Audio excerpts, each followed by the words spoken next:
उषा ये लेखक हैं शमशेर बहादुर सिंह। इनका जन्म 13 जनवरी 1911 में हुआ था और इनका मृत्यु 1993 में हुआ था। इनका जन्म स्थान देहरादून उत्तराखंड था। इनके माता पिता प्रभुदेव और पिता थे तारीफ सिंह। और इनके शिक्षा 1928 में हाई स्कूल, 1931 में इंटर और 1933 में बीए और 1938 में एमए किए थे।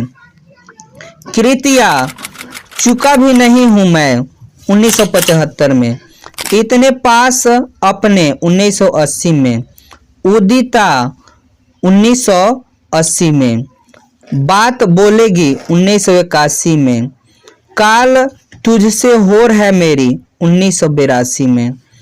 प्रातः नभ था बहुत नीला शंख जैसा, भोर का नख राख से लिपा हुआ चौका अभी गीला पड़ा है। प्रस्तुत पंक्ति में कवि कहते हैं कि सूर्योदय से पूर्व का आसमान नीले शंख की तरह होता है, भोर का आसमान राख से लिपा हुआ चौके की तरह होता है जो अभी गीली है। कवि कहते हैं कि प्रातःकालीन वेला सौंदर्य की समाज्ञा होती है। बहुत काली सील जरा से लाल केसर से की जैसे धूल गई हो, स्लेट पर या लाल खड़िया चौक मल दी हो किसी ने। प्रस्तुत पंक्ति में कवि कहते हैं कि भोर का आसमान राख से लिपा हुआ है, चौके की तरह होता है। ऐसा लगता है जैसे किसी ने लाल केसर वाली सील को धो दिया है, लेकिन उस पर केसर की आभा दिखाई दे रही है। कभी कभी ऐसा लगता है जैसे स्लेट पर लाल खड़िया चौक मल दिया हो। नील जल में या किसी की गैर झिलमिल देह जैसे हिल रही हो। कभी कहते हैं कि नीला आकाश मानो नीले जल की भांति प्रतीत हो रही है और सूर्य आकाश में ऐसा प्रतीत होता है जैसे कोई सुंदरी नीले जल से बाहर आ रही हो और उसके गोरे रंग की आभा चारों तरफ फैल रहा हो। और जादू टूटता है इस उषा का, अब सूर्योदय हो रहा है, सूर्योदय हो रहा है।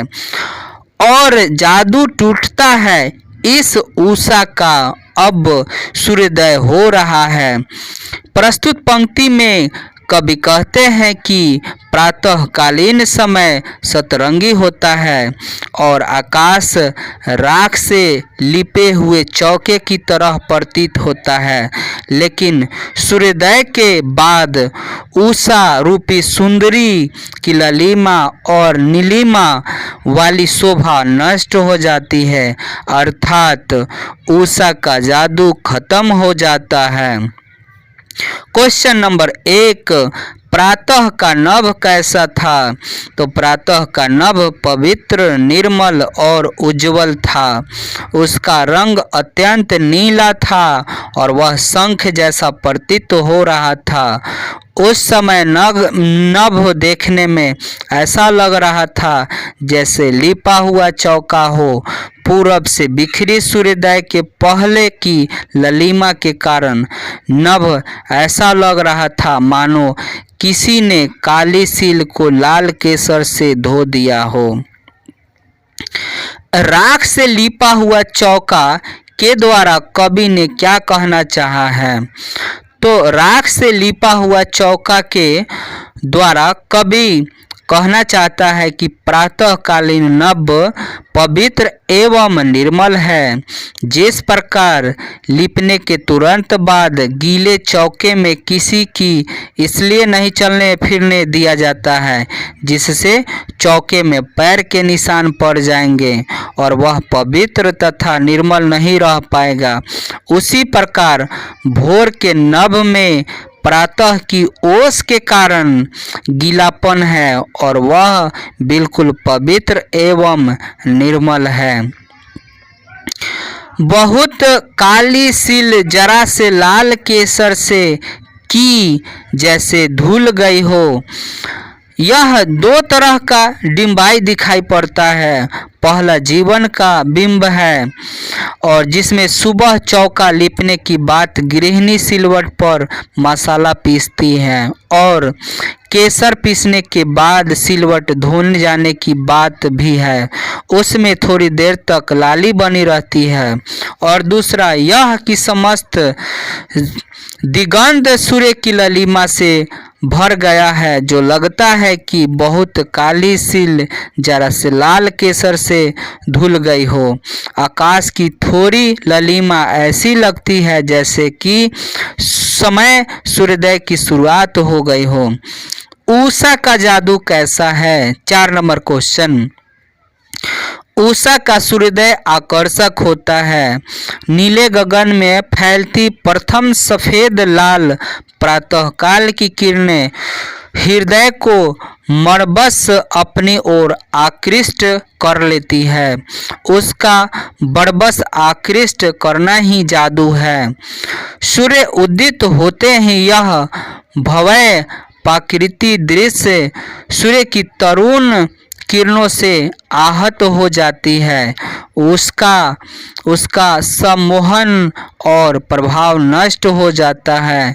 इसका मतलब है कि उषा का जादू टूट जाता है। लाल केसर और लाल खरिया चौक किसके लिए प्रयुक्त है? तो लाल केसर सूर्योदय के समान आकाश की लालिमा से कवि ने लाल केसर से तुलना की है। रात्रि की उन्होंने काली सिलवट से तुलना की है। काली सिलवट को लाल केसर से मलने पर सिलवट साफ हो जाता है। उसी प्रकार सूर्योदय होते ही अंधकार दूर हो जाता है एवं प्रकाश एवं आकाश में ललिमा छा जाती है। लाल खरिया चौक यानी लाल खरिया चौक उषा काल के लिए प्रयुक्त हुआ है। उषा काल में हल्के अंधकार के आवरण में मन का स्वरूप ऐसा लगता है मानो किसी ने स्लेट पर लाल खली घिस दी हो। व्याख्या करें। जादू टूटता है। इस उषा का अब सूर्योदय हो रहा है। प्रस्तुत पंक्ति में कवि कहते हैं कि उषा का जादू उषा काल नभ की प्रकृति सुंदरता के रूप में वर्णित करता है। कवि का यह दृश्य बहुत मोहित करता है, परंतु उषा का जादू सूर्योदय होने पर टूट जाता है। जब सूर्योदय का होना कवि के लिए उषा का जादू टूटना है। सूर्योदय के पूर्व तक ही आकाश को गोद में सूर्योदय के जादू को खेल चलता रहता है। सूर्योदय होने पर उससे निकले प्रकाश से सारा दृश्य बदल जाता है। यहाँ उषा के जादू का टूट जाना होता है।